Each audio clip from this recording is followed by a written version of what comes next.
오늘 경건한 신앙적 유산이라고 하는 제목으로 하나님의 말씀을 선포하겠습니다. 우리나라 사람들은 복을 참 좋아합니다. 그러나 누가 복을 주는지는 잘 모릅니다. 어떤 사람은 사람을 통하여 복을 받기를 원하는 사람도 있고, 또 어떤 사람은 조상들이 복을 주는 것으로 생각을 합니다. 어떤 사람은 복을 받으려고 바위나 고목을 찾아갑니다. 토종비역을 보고 손금을 보고 관상을 보기도 합니다. 또 어떤 사람은 몇십만 원, 몇백만 원을 주고 부적을 사서 붙이기도 합니다. 눈이 있어도 보지 못하고, 귀가 있어도 듣지 못하고, 입이 있어도 말하지 못하는 우상들이 어떻게 복을 주겠습니까? 우리에게 복을 주시는 분은 단 한 분, 하나님밖에 없습니다. 야곱의 나이가 어느덧 147세, 야곱이 애굽에 올라올 때가 130세였으니까 17년이 지난 어느 날이었습니다. 소문에 야곱이 이제 하나님 품에 안길 날이 가까웠다는 겁니다.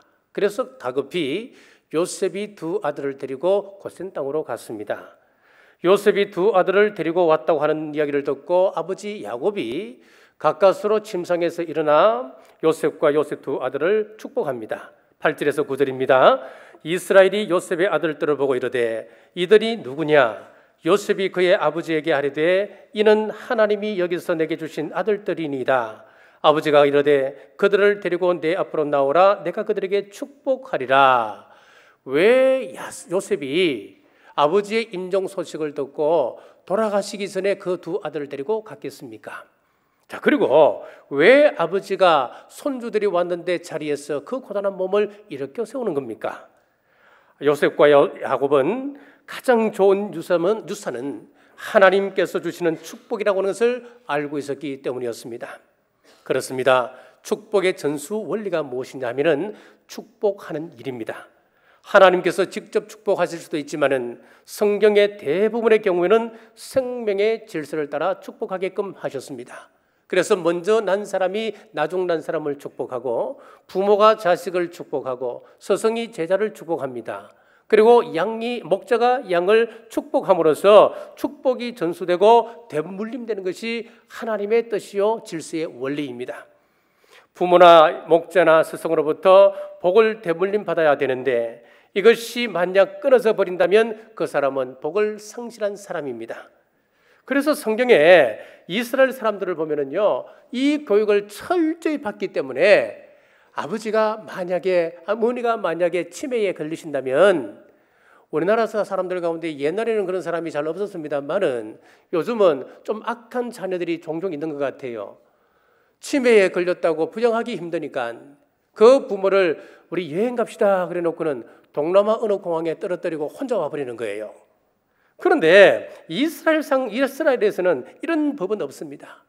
만약에 정신이 오락가락하는 부모님이라 할지라도 그 손을 들어 내 머리에 얹는 순간 우리 조상들에게 약속하셨던 하나님의 그 복이 나에게 흘러 들어온다고 하는 것을 믿기 때문에 절대로 그렇지 않습니다. 정성을 다해서 그 부모를 복양하는 것이 이스라엘 사람들입니다. 히브리서 11장 20절에서 21절에 보십시오. 믿음으로 이삭은 장차 있을 일에 대하여 야곱과 에서에게 축복하였으며, 믿음으로 야곱은 죽을 때에 요셉의 각 아들에게 축복하고 그 지팡이 머리에 의지하여 경배하였으며, 아브라함이 하나님으로부터 복을 받았습니다. 그리고 그 받았던 복을 아들 이삭에게 머리에 손 얹어 전수시킵니다. 그 이삭이 아버지로부터 받았던 그 축복을 돌아가실 때 또 아들 야곱에게 축복을 합니다. 오늘 본문의 아들 야곱이 이제 임종을 앞에 두고 이삭과 12아들과 그리고 요셉의 두 아들에게 손을 얹어 축복하는 장면이 나옵니다. 축복된 가문을 이어갔다고 하는 말씀입니다. 자, 사실 이삭이나 야곱의 일생을 보면은 누구보다도 파란만장한 그런 인생이었습니다. 이삭은 소년 시절 아버지 아브라함의 손에 이끌려 모리아산에 분제를 드리러 갔습니다.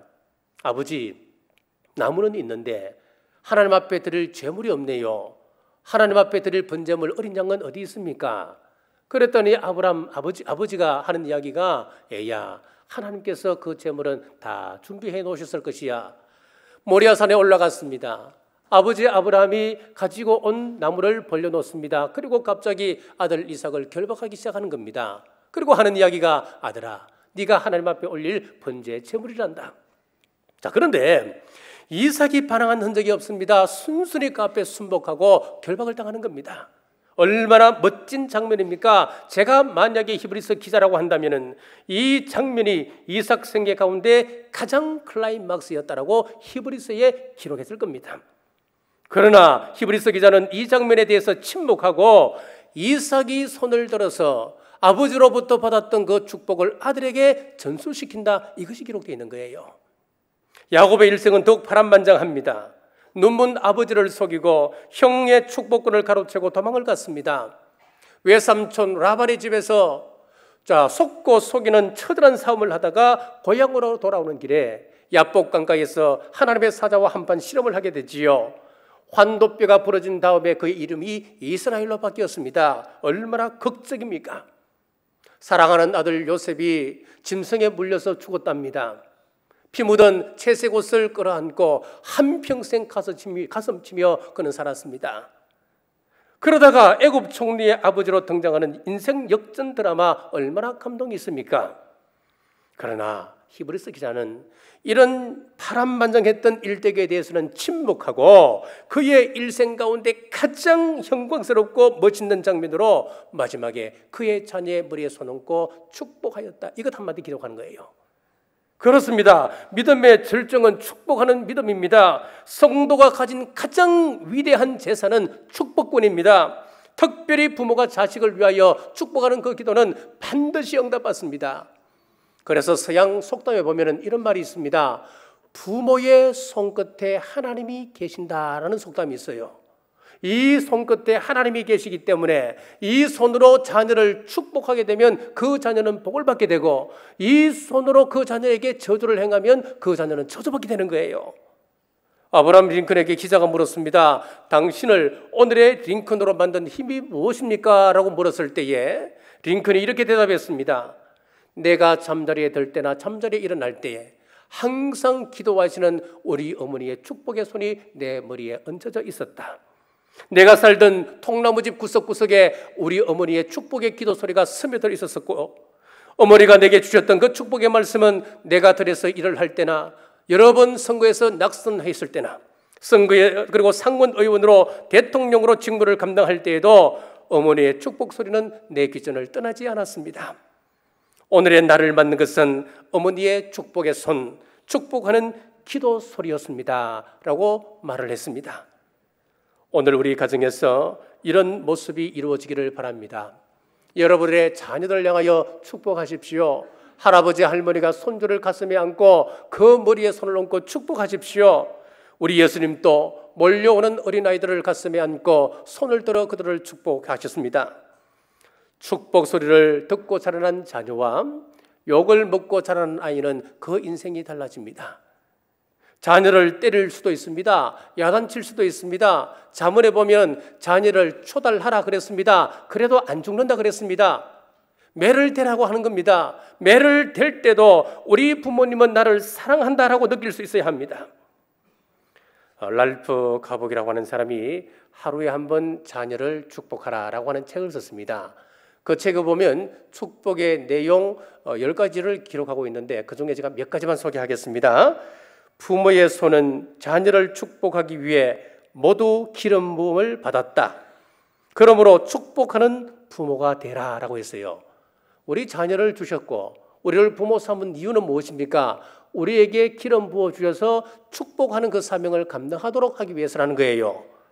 그리고 기분 나쁜 꼬리표를 떼고 좋은 이름을 붙여 축복하라 그랬습니다. 저는 2부 설교를 하고 난 다음에 저희 집사람이 그래요. 자기는 이 부분에 대해서 굉장히 은혜가 됐는데 여기는 한 번도 언급을 안 하더래요. 그래서 제가 다른 거 다 빼버리고 요거 좀 언급하는 겁니다. 그렇다고 제가 경청하는 아니에요. 자, 이 말은 무슨 이야기냐 하면은, 자, 우리 자녀들이 실수를 하면 잘 안 하잖아요. 연약하기 때문에 늘 실수 덩어리입니다. 실수할 때마다 부모의 마음에는 어떤 게 남습니까? 저건 저의 약점이야. 불안해. 그러면서 늘 꼬리표를 붙인다는 거예요. 붙이는데 이것은 잘못한 그 아이가 이미 알고 있습니다. 그러니까 늘 그 꼬리표를 보고 하고 내 가슴 속에 그 꼬리표를 달고 그 아이에 대해서 염려하는 것, 그 아이의 인생에 대해서는 전혀 여러분 유익이 없습니다. 여러분, 자, 꼬리표를 다는 것이 아니라 그 아이의 잘된 그런 행동들, 그 아이가 앞으로 어떻게 자라나서 하나님 나라에 어떻게 쓰임 받을지 그 꿈을 품고 그 아이를 격려하며 명품 라벨을 붙이라는 거예요, 여러분. 예? 이 가슴이 와닿더라고요. 그런데 지금 이 이야기는 여러분들에게 하는 이야기가 아니고 제가 늘 실수하는 그런 부분이기 때문에 더 이렇게 말씀을 드리는 거예요. 사랑하고 염려하는 일이 자녀에게 꼬리표를 다는 것이 그 사랑이라고 한다면 이것은 왜곡된 사랑입니다. 자, 그리고 모든 일에 축복으로 시작하고 그 축복이 임하는 모습을 보고 인생을 즐겨라 라고 했습니다. 만일 여러분들이 지금 마지막 순간을 맞는다면 여러분의 자녀들에게 무엇을 유산으로 물려주시렵니까? 저는 이 말씀을 묵상하며 우리 아이들에게 가장 좋은 유산은 믿음임을 다시 발견합니다. 예수님 잘 믿도록 하는 것이 최고이지 않겠습니까? 혹시 자녀들 앞에서 시도 때도 없이 부부싸움을 하십니까? 그렇다면 부부싸움을 유산으로 물려주는 겁니다. 자녀들 앞에서 늘 거짓말합니까? 그러면 그 자녀들에게 거짓말을 유산으로 물려주는 것입니다. 여러분은 지금 자녀들에게 무엇을 심어주고 있습니까? 자, 그러면 우리 자녀들에게 경건한 신앙적 유산을 물려주려면 우리는 어떻게 해야 합니까? 첫째, 자녀의 영혼에 관심을 가져야 합니다. 10절과 11절 말씀입니다. 이스라엘의 눈이 나이로 말미암아 어두워 보지 못하더라. 요셉이 두 아들을 이끌어 아버지 앞으로 나아가니 이스라엘이 그들에게 입맞추고 그들을 안고 요셉에게 이르되 내가 내 얼굴을 보리라고는 생각하지 못하였더니 하나님이 내 자손까지도 보게 하셨도다. 눈이 어두워 보지 못했다라고 하는 이 말씀은 깊은 뜻이 숨어 있습니다. 눈이 밝을 때는 자기 꾀로, 자기 힘으로, 자기의 지혜로 살았습니다. 그러나 야곱이 눈이 어두워졌다라고 하는 이 말씀은 더 이상 육적의 사람이 아니라고 하는 이야기입니다. 영적인 사람으로 그가 성화되어져 갔다라고 하는 이야기입니다. 영적인 사람이 되니까 영혼을 생각하고 이제 축복을 하는 것이었습니다. 사랑하는 여러분, 자녀들의 공부와 건강에도 우리가 물론 관심을 가지셔야 됩니다. 자녀의 영혼이 더 중요하다는 사실을 꼭 기억하십시오. 하나님과 어떤 관계에 있느냐 더 관심을 가지시길 주의 이름으로 축복합니다. 우리 자녀들의 영혼에 관심을 기울이려면 먼저 할아버지, 할머니, 아버지, 어머니가 신앙의 모범을 보이셔야 됩니다. 기도의 본을 보이면 그 자녀는 성장하여서 반드시 기도의 사람이 될 것입니다. 구제하면 자녀들이 그것을 보고 커서 그 아이는 구제하는 사람이 될 것입니다. 왜냐하면 자녀들은 우리의 말을 듣는 것이 아니고 우리의 삶을 보고 배우기 때문에 그렇습니다. 자, 믿음 좋은 할아버지가 있었습니다. 우리 작년에 40주년을 맞이하여서 일천독 대행진을 우리가 실시를 했습니다. 그래서 이 일천독 대행진이 얼마나 힘들지 모릅니다, 여러분. 그 가운데 30독 이상한 분들, 20독, 10독 또 최선을 다해서 이 사역에 동참하신 분들이 많은데 1년에 1,000독이 얼마나 힘든지요. 그렇게 강조를 해도 하시는 분만 하시는 거예요. 그래서 11월 마지막 주에 10월 마지막 주에 이제 선포를 했습니다. 우리 교회학교 자녀들까지 다 동참을 시켰습니다. 그래도 어쨌든 1독이라도 우리 동참합시다. 그랬더니 11월 말이 되니까 1,100독 이상을 했습니다. 이 기적 같은 일이었습니다. 참 감사를 드려요. 자, 성경을 읽어보시는 분은 알겠습니다만은 30도, 20도 가시는 분들은 정말 목숨을 거는 거예요. 다른 거 다 접고 순종하는 마음으로 여기에 순종하고 매진해야 그렇게 할 수 있습니다. 눈이 가물가물해요. 그래서 이거 마치고 난 다음에 어떤 장로님은 제게 그럽니다. 야, 목사님 이제 도저히 이거 안 되고 이제 듣는 것으로 좀 바꿔야 되겠습니다. 그래서 눈이 너무 아프고 눈이 자꾸 멀어지니까 어떤 장로님은 지금 듣는 것으로 이렇게 대체하는 분도 계셔요. 계속 성경을 들으면서 한 번 들을 때 일독하는 거고 그렇게 합니다. 자, 믿음 좋은 할아버지가 있었습니다. 이 할아버지도 그 손주를 믿음 안에서 키우고 싶은 욕심이 있었겠죠. 그래서 늘 붙잡아 놓고는 그 앞에서 성경을 읽도록 했습니다. 얼마나 지루하겠습니까? 몸이 두리가 틀리는 겁니다. 하루는 손자가 꾀를 내어서 할아버지, 저는 성경을 읽어도 머리가 나빠서 그런지 돌아서면 까먹어버립니다. 돌아서면 까먹어버릴 이 성경을 왜 자꾸 읽으라고 저한테 그러십니까? 짜증을 부렸습니다. 그러던 할아버지가 아무 말씀하지 않으시고 밖으로 나가셨다가 돌아오시면서 양동이를 하나 들고 왔습니다. 이 양동이를 보니까 구멍이 숭숭 뚫려 있고 그 안에는 각종 어물로 더럽혀져 있는 그런 양동이였습니다. 얘야, 이 양동이를 가지고 저 우물가에 가서 물을 받아오너라. 그 양동이를 가지고 물을 받아오는데 중간쯤 되니까 숭숭 뚫린 그 구멍으로 다 새버렸습니다. 할아버지, 제가 물을 가득 채워왔는데 다 새고 없네요. 한 번 더 갔다 오느라 다녀왔습니다. 3번을 그렇게 했습니다. 3번을 하고 4번째 시키려고 하니까 이 손주가 더 큰 짜증을 내면서 할아버지, 이 양동이는 지금 구멍이 숭숭 뚫려 있어서 물을 담을 수가 없는데 왜 이 양동이에 물을 담으라고 자꾸 그렇게 이야기하십니까? 그때 할아버지가 빙그레 웃으며 양동이 안을 한번 봐라. 보니까 그렇게 더러웠던 이 양동이 속이 깨끗하게 씻겨져 있는 것 아니겠습니까? 그러면 하는 이야기가 네가 하나님의 말씀을 읽어도 또 까먹어버린다 할지라도 내 영혼에 하나님의 말씀이 한 번 들어갔다 나오면 그만큼 깨끗해지는 것이니라. 그렇습니다. 우리 자녀의 영혼에 관심을 기울이시길 주의 이름으로 축복합니다. 두 번째, 자신이 체험한 하나님을 자녀들에게 말해줄 수 있어야 됩니다. 15절 말씀을 보십시오. 그가 요셉을 위하여 축복하여 이르되 내 조부 아브라함과 아버지 이삭이 섬기던 하나님, 나의 출생으로부터 지금까지 나를 기르신 하나님. 지금까지 야곱이 얼마나 힘든 세월을 보냈습니까? 성경상에서 야곱만큼 힘든 세월을 보낸 사람이 또 누가 있습니까? 저는 개인적으로 이렇게 묵상해보면 욥도 굉장히 큰 시련을 당했습니다만은 욥보다도 더 큰 시련을 당했던 사람이 야곱이라고 저는 생각을 합니다. 브엘세바에서 밧단 아람으로 도망을 갑니다. 거기에서 20년 동안 사기를 당하다가 다시 고향 땅 가나안으로 돌아왔습니다. 가나안 땅에 돌아오니까 환영하는 것이 아니었습니다. 그곳에서 얼마나 많은 그런 시련을 겪습니까? 딸이 나쁜 일을 당합니다. 그것을 복수한다고 아들들이 칼부림을 하는 겁니다. 한 족속을 멸종을 시켜버리고, 그래서 도저히 그 지역에서 살 수 없는 그런 상황이 되었습니다.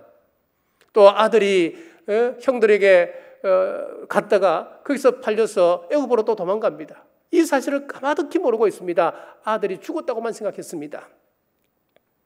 자, 그런데 지금 가만히 생각해 보니까 하나님께서 그 그럼 하나하나를 인도해 주셨고 지켜주셨다 하는 그런 고백을 하는 거예요. 여러분, 여러분의 자녀들에게 어떤 간증을 남기시렵니까? 여러분들의 손주에게 어떤 이야기를 하시겠습니까? 어떤 할아버지가 손자에게 얘야, 우리 조상들은 만 20세 되던 생일날이면 반드시 강물 위를 베드로처럼 걸었단다. 이것이 지금까지 우리 가문의 전통이란다. 자, 그렇게 이야기하셨어요. 그러니까 이 손주가 가만히 생각하니까 우리 가문의 전통이 만 20세 되던 생일날에는 반드시 강물을 걸어야 되는구나, 그렇게 생각하고 자기도 그렇게 하고자 다짐을 했습니다. 20세가 되었습니다. 생일이 되었어요. 그래서 기도했습니다. 아버지의 하나님, 할아버지의 하나님, 정조 할아버지의 하나님, 우리 조상들이 그리했던 것처럼 나도 강물을 걸어서 우리 가문의 전통을 계승하게 하옵소서. 기도 열심히 하고 이제 믿음 가지고 강물에 풍덩 들어갔습니다. 어떻게 되었을까요? 빠져서 그냥 막 물 먹고 죽을 뻔했습니다. 그래서 할아버지를 찾아갔어요. 할아버지, 우리 조상들은 다 20세 되던 생일날 강물에 들어가서 강물을 걸었다고 하는데 저는 왜 안 되는 겁니까? 왜 조상들의 전통을 이어가지 못하는 겁니까? 그랬더니 할아버지가 껄껄 웃으시면서 하신 이야기가 얘야, 너 조상들과 너와는 결정적인 차이가 하나 있느니라. 그것이 뭐냐? 너희 조상들의 생일은 1월 달이고 네 생일은 7월 달이니라 그랬습니다. 예. 여러분, 이런 이야기가 아니라 하나님께서 어떻게 인도하셨는지 그 간증을 해주라는 이야기예요. 야곱은 어떤 이야기를 합니까? 16절에 보시면은 나를 모든 환난에서 건지신 여호와의 사자께서 이 아이들에게 복을 주시오며 내가 이 땅 살아갈 때에 무서운 환난에 부딪혔지만은 하나님께서 나를 그 환난에서 건져내셨다. 앞으로 너희들도 살아갈 이 세상은 환난투성이다. 환난에 부딪히게 될 것이다. 그때 나와 함께 하셨던 그 하나님께서 너희들과 함께 동행하여 쓰러지지 않게 하고 넘어지지 않게 하고 당당히 일어나서 역사의 현장 속에서 승리하며 살아가게 될 것이다. 수많은 위기가 있을지라도 전능하신 하나님께서 나의 인생길에 동행해 주셨던 것처럼 너와 함께함으로 말미암아 반드시 바른 길을 선택하게 될 것이고 복된 길을 걸어가기를 내가 원하노라. 여러분, 야곱의 고백처럼 오늘도 내일도 여러분과 여러분 자녀의 여정 속에 하나님의 은혜가 동행하시길 주님의 이름으로 축복합니다. 세 번째는 자녀들에게 천국 소망을 심어주셔야 됩니다. 21절을 보십시오. 이스라엘이 요셉에게 또 이르되 나는 죽으나 하나님이 너희와 함께 계시사 너희를 인도하여 너희 조상의 땅으로 돌아가게 하시려니와. 평생 목축업을 하며 양의 젖이나 짜고 살았던 이 야곱이 왕자처럼 살아왔던 그 손주들을 바라보면서 무슨 소망을 줄 수 있겠습니까? 너희들의 아버지가 애굽의 총리이기 때문에 자자손손 애굽의 총리가 될지어다. 그렇게 기도하지 않았습니다. 애굽에서 이 요셉은 재성가가 되어 있었습니다. 장차 대체벌이 될지어다 그러지도 않았습니다. 그의 아버지가 얼마나 지혜로운 사람이었습니까? 꿈을 꾸고 꿈대로 이루어지는 참 지혜로운 사람이었습니다. 너는 앞으로 애굽의 대학자가 될지어다 그렇게 축복하지도 않았습니다. 야곱이 주는 소망은 그런 것이 아니었습니다. 조상의 땅 가나안으로 돌아갈 소망을 후손들에게 심어주었습니다. 성경에서 애굽은 세상을 상징합니다. 가나안은 천국을 상징합니다. 우리는 우리 후손들에게 천국 소망을 심어줘야 됩니다. 가나안 땅에 돌아갈 그 꿈을 심어줘야 됩니다. 지금 이 땅은 종교다원주의의 성난 불길이 천국과 지옥을 무너뜨리고 있습니다. 우리가 성경을 이야기하면 기독교는 독선이다, 기독교는 근본주의자들이다라며 성경을 무너뜨리고 있습니다. 이런 세대에 애국 같은 세상이 아무리 좋아도 천국 가도록 우리 자녀들에게 천국 신앙 심어야 합니다. 우리 자녀들 천국 가지 못한다면 가장 큰 실패의 인생을 사는 것 아니겠습니까?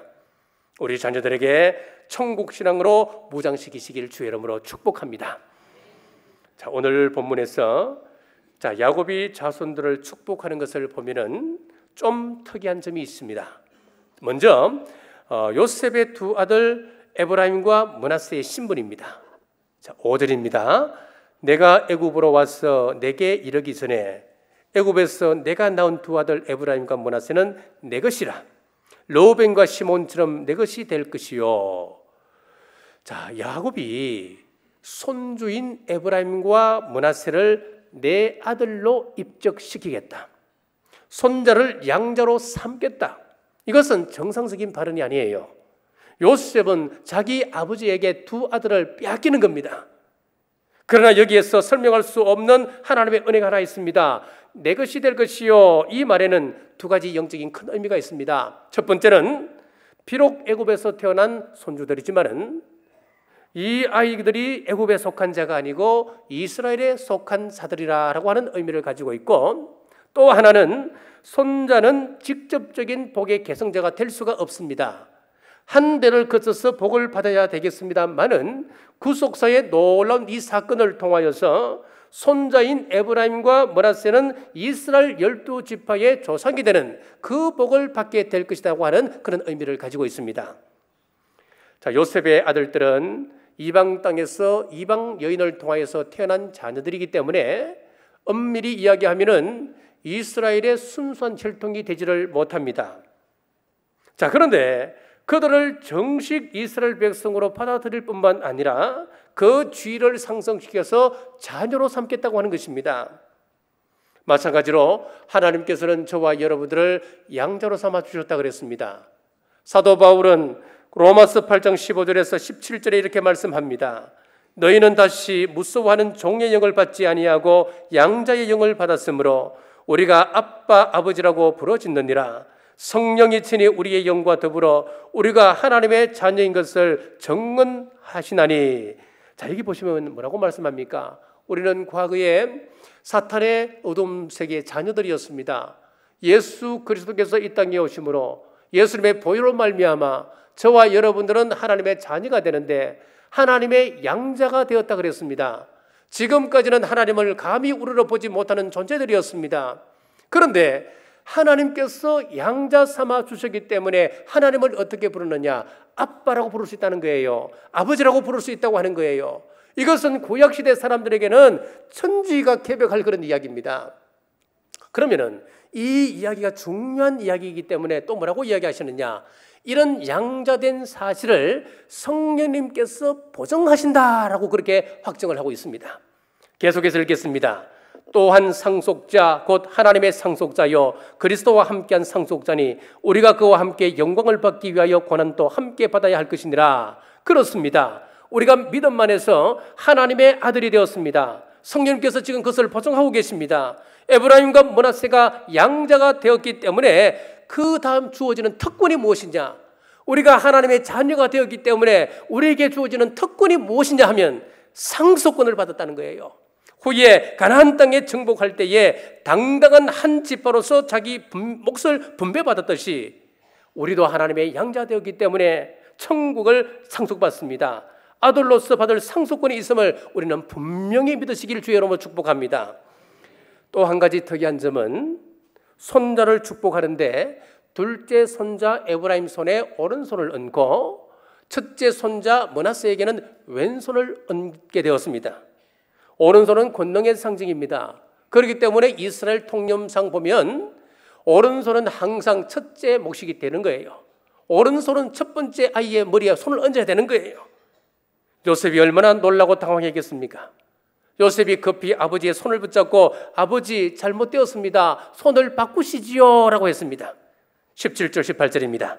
요셉이 그 아버지가 오른손을 에브라임의 머리에 얹는 것을 보고 기뻐하지 아니하여 아버지의 손을 들어 에브라임의 손에서 므낫세의 머리로 옮기고자 하여 그의 아버지에게 이르되 아버지여 그리 마옵소서 이는 장자니 오른손을 그의 머리에 얹었소서. 요셉은 지금 아버지가 노안으로 앞을 보지 못하기 때문에 실수하고 있다고 생각했습니다. 그래서 아버지께 아버지 지금 실수하고 계십니다. 잘못 손을 얹으셨습니다. 바꾸시지요. 그렇게 이야기했습니다. 그때 아버지가 하는 이야기가 얘야 나도 안다. 내가 누구를 축복해야 하는지 내가 잘 알고 있단다. 그렇게 축복을 해버리고 말았습니다. 무슨 뜻일까요? 세상에서는 서열을 따지지만은 하나님 나라에서는 장자 차자가 의미가 없습니다. 축복의 권한은 우리 하나님께 있습니다. 물론 질서적으로 보면 장남이 받아가는 것이겠습니다만은 하나님의 뜻이 바뀌어서 하나님의 뜻이어서 그것을 바꾸시려고 한다면 언제든지 그것은 바뀌어질 수 있다고 하는 것입니다. 지금 축복하는 야곱 본인도 둘째였지만은 장자의 축복을 받았습니다. 그의 아들 유다는 넷째 아들이었습니다만은 장자의 복을 받습니다. 이새의 아들 다윗은 8번째 아들이었습니다만은 그가 장자의 복을 받았습니다. 그리고 야곱의 11번째 아들인 요셉도 장자의 복을 받았습니다. 하나님께서 원하시면 장자가 되는 것입니다.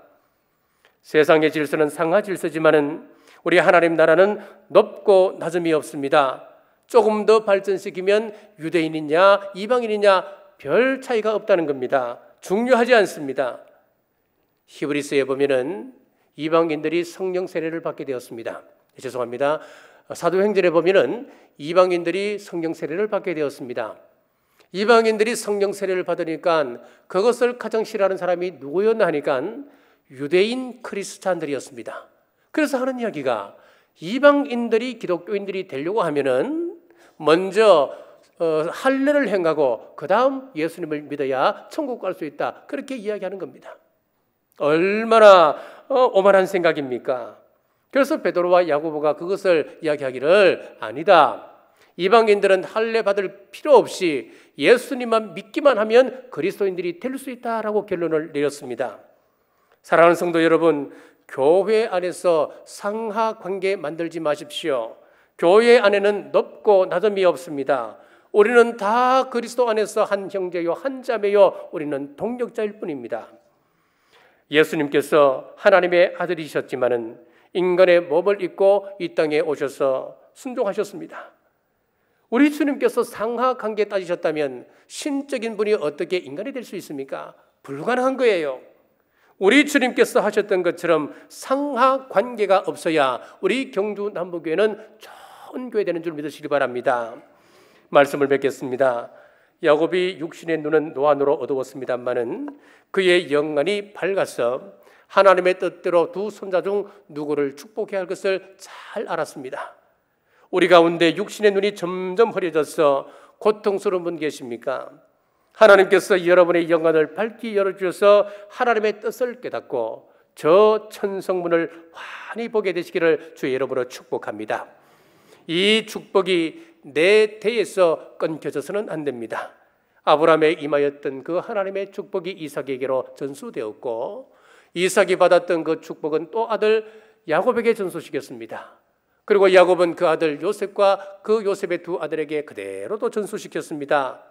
우리 그 후손들에게 그 축복이 이어지듯이 내 안에 임한 하나님의 축복 자녀들에게 전수되어서 그로부터 오는 기쁨과 풍성함을 날마다 우리 온 권속들이 누리시기를 주의 이름으로 축복합니다.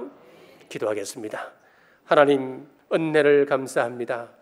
복의 근원은 우리 하나님 한 분이심을 이 시간 고백합니다.